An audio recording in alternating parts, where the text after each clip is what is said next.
Hello pawb, welcome to Banana Cymru Driving School.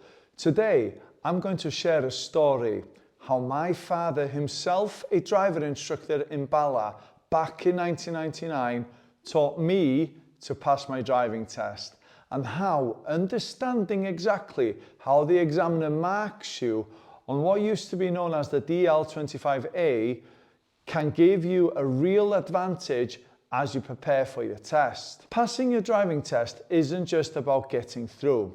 It's about showing safe, legal, confident driving. In this video, I'll walk you step by step through the process, explaining not just how to use the information provided on the DL25A sheet, but explaining exactly what the examiner is looking for, how faults are recorded, and how you can learn from them. Okay then, so I'm now going to show you exactly how to use the marking sheet to help you pass your driving test first time. Now, of course, what I'm about to show you, it's not, the exact thing. It's not, the main thing. This is an element that you can use to help you when you're trying to pass your driving test. So I'm going to show you an example. Now, I've never used this board before, so be very patient with me, okay? So, okay then, now I'm going to make a crossroad. I'm going to make a multicolored crossroad. It's going to go like that. Oh, okay, let's stay in black, which is okay, like that, and like that. Okay then, so this is a crossroad, and we're going to use the 6 methods or the 6 sections on the marking sheet to help us do an accurate turning to the right.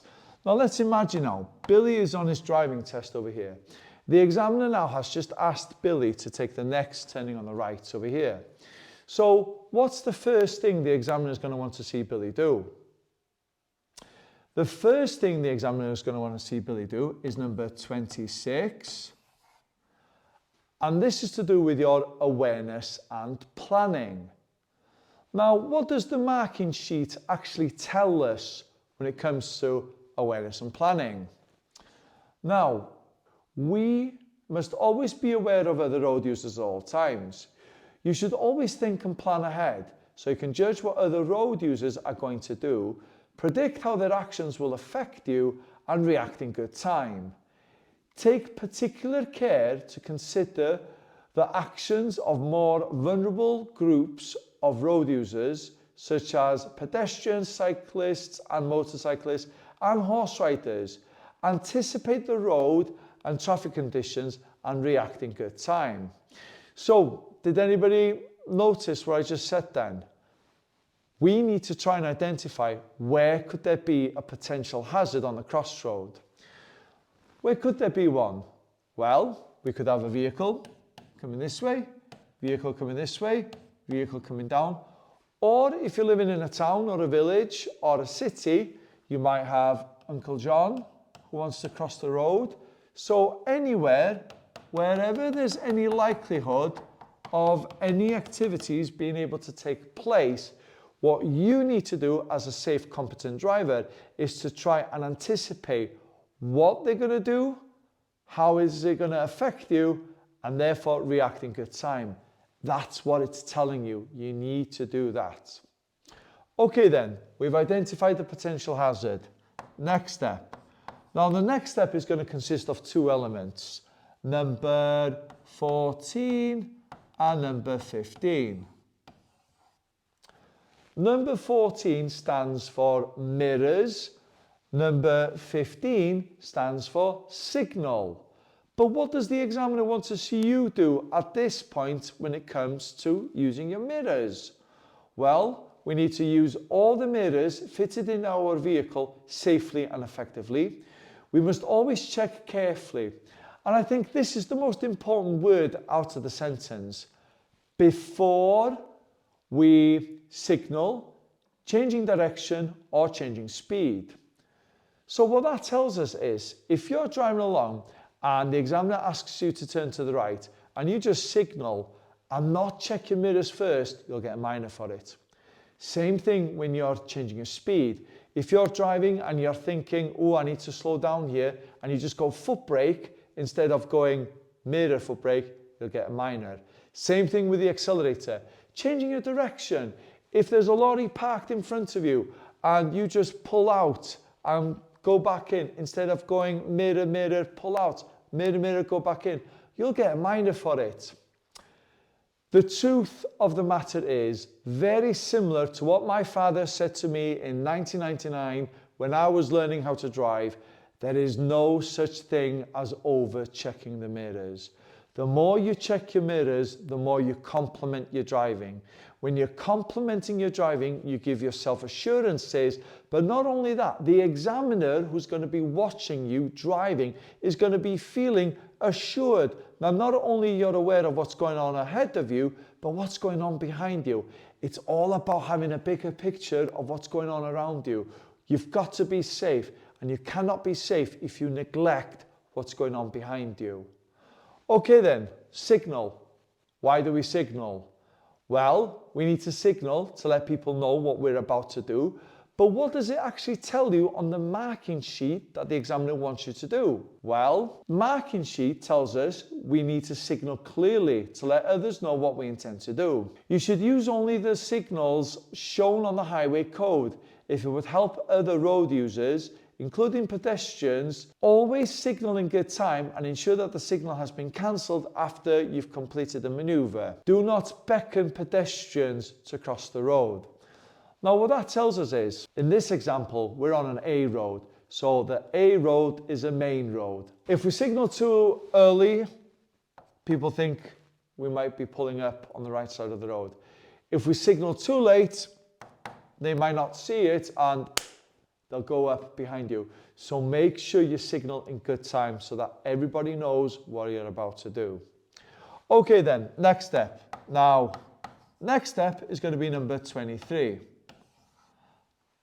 And this is to do with our positioning. Now, again, what does the marking sheet tells us we need to be doing when it comes to our positioning? Well, if we were driving normally, we would need to position the vehicle sensibly, normally well to the left. But hang on, I want to turn to the right. So if I look again at the sheet, it will tell me that I need to position correctly for the direction that I intend to take. So a question for you now. If you're driving and you're turning to the right, why is it a good idea for you to position more to the right in your lane rather than being in the middle here with your indicator on? Well, let's say if Joe Bloggs behind us wants to go straight on and we're in the middle here with our indicator on, we're going to start affecting Joe Bloggs when we start to slow down. So, something for you to be aware of.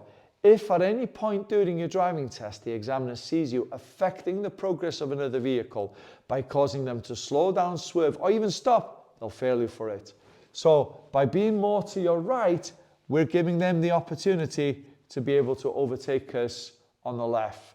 The same thing can also be said if you were turning to the left over here, we would position more to the left and then they can overtake us on the right. So be very aware where you position yourself in the lane. But of course, if you're like me living in North Wales, we live on very narrow roads here. So this is more if we're in a city, town or a big road. Okay then, now we've done our position. Now next step, nearly finish, promise.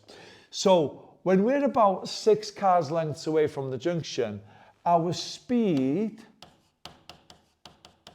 needs to start coming down. Now let's imagine our driver over here was doing 5th gear, 60 miles per hour when the examiner asked him or her to turn to the right. Now what the examiner would want to see him or her do is slow down, slow down, slow down.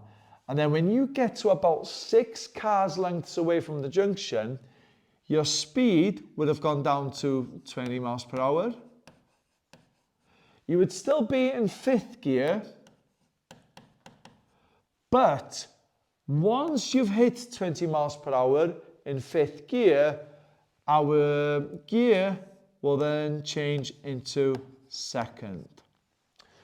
Now, a long time ago, when people were being taught on how to drive a car, examiners wanted to see drivers being able to use every gears when they were going up and when they were going down them. So for example, if you were here and you wanted to go to second gear, the examiner would expect you to slow down, but go 5, 4, 3, 2. So you would be using the gears to help you to slow down. It's called engine brake as well.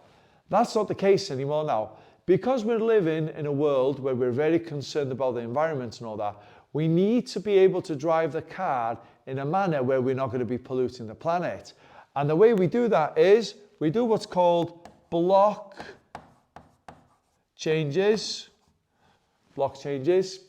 which is basically skipping the gears. So when you get to 20 miles per hour in fifth gear, you're going to go from 5 all the way to 2. Doing that, you will burn less fuel, and by burning less fuel, you're going to be less polluting to the planet. It's actually called eco-driving. I've got no spaces here, but it's called eco-safe driving, and that's good for the environment. Okay, we've slowed the car down. We're 20 miles an hour. Next step, coming to the end now. Number 21. Now, number 21 is going to be about junctions. What does the examiner want to see you do at this point in your driving? So if we consult the marking sheet, what it stipulates we need to do at this point in our drive is should be able to judge the correct speed of approach so that you can enter a junction safely and stop if necessary. Position your vehicle correctly. Use the correct lane. If you are turning right, keep as near to the centre of the road as it's safe. Avoid cutting the corner when turning to the right. And then finally, we need to take effective observations before we turn into the junction. So, we need to position to the right. We need to slow it down to 20 miles per hour. If there is traffic, we might need to slow it down to 10 miles an hour. It depends on the situation. We get the speed down, we position to the right, and then we come to the last and final bit, which is number 22. And this is to do with our judgment, and we need to, when you turn right across the path of an approaching vehicle, make sure you can do so safely. Other vehicles shouldn't have to stop, slow down, or swerve to allow you to complete the turn. So you need to ask yourself, is it safe? Is there a car coming down this way? Is there a pedestrian about to cross the road? If there is a pedestrian about to cross the road, we need to stop and wait, okay? The hierarchy of the vehicle, the hierarchy of who has priority on the road now has changed in the last 2 years, and pedestrians are number 1. They're right at the top, okay? So if they're about to cross, you stop, you wait for them to cross. But if it's clear, you may go, you do the turning, and then at the end over here, you're going to do another mirror check. Because it's always important to check our mirrors at the beginning of a sequence and then at the end of the sequence.